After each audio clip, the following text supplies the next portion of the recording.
Across the globe is that U.S. stock markets have recorded their biggest post-election leap in decades, despite continuing uncertainty over which candidate will win the presidential race.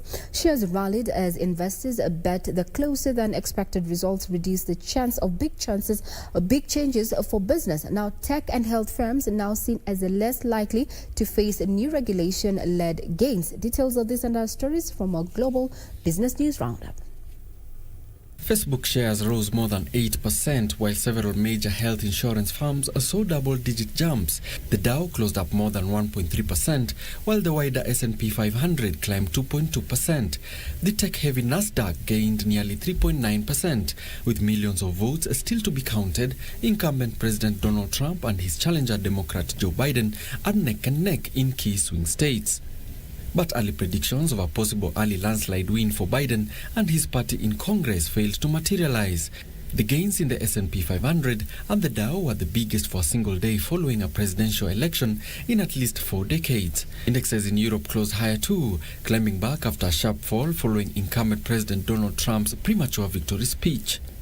Elsewhere, Indonesia has fallen into its first recession in 22 years as the coronavirus pandemic continues to take its toll.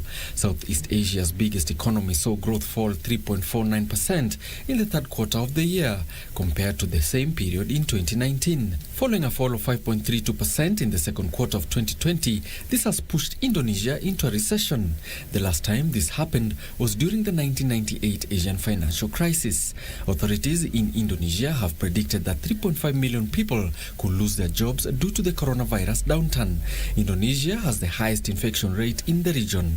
And the Bank of England will pump an extra £150 billion into the economy as it warned the resurgence of COVID-19 will lead to a slower, bumpier recovery. Tighter lockdown rules, including new restrictions in England, are expected to push the UK into another downturn.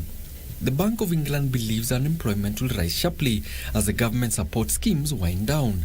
Policymakers also kept interest rates on a hold at a record low of 0.1%. The bank expects the UK economy to shrink 2% in the final 3 months of 2020 before bouncing back at the start of 2021. It does not expect the UK economy to get back to its pre-virus size until 2022.